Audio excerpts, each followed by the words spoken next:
Readings indicate an echo nearby.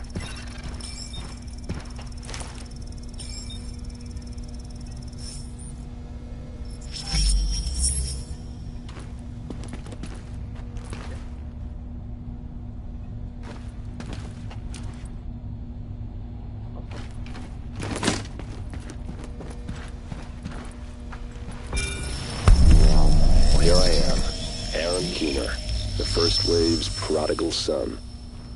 Normally I do this face to face, but I'm not 100% sure which way you'll jump.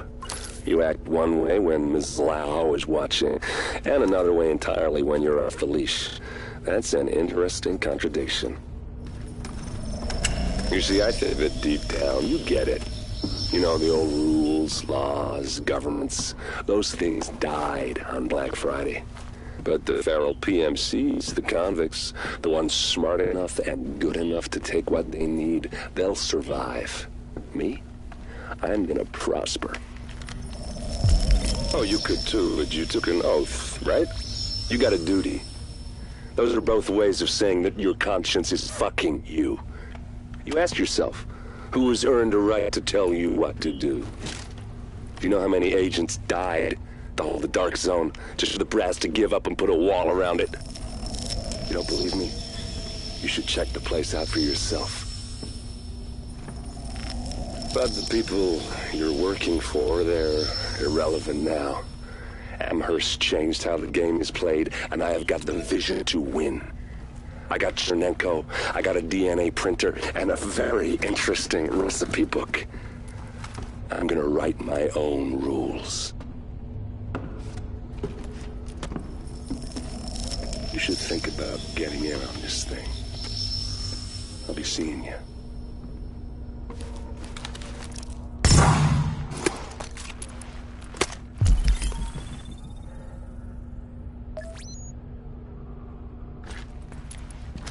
Agent, the information you found in that lab was the crown jewel.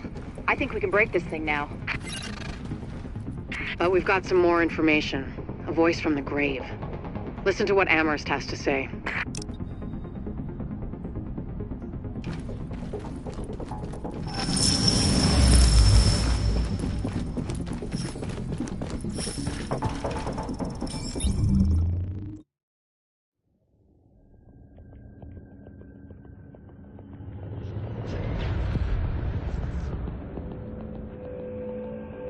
What you're looking at is the smallpox virus, one of the deadliest pathogens on the planet. For centuries, it did a wonderful job helping keep the human population in check. But times change, and sometimes Mother Nature needs a hand in improving her creations.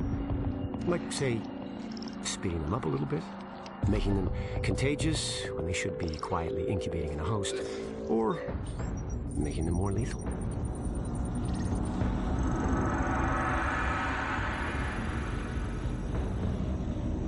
I didn't come up with the approach on my own. My friend Vitaly is one of the pioneers in the field, and the idea has been around for years. Genome as data.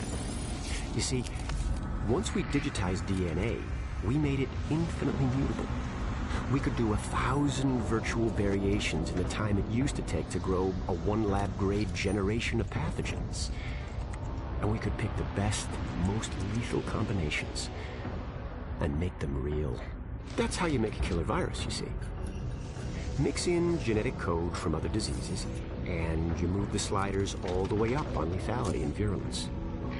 The goal was a 90% mortality rate. I'm not sure my green poison is going to quite hit that, but honestly, that's just details. As long as most of humanity goes, the Earth stands a fighting chance. Technically, technology is what's killing the planet. But that's not really the case. It's the greed that drives the technology. But a funny thing happened on the way to $100 genome maps and 3D printed plastic toys.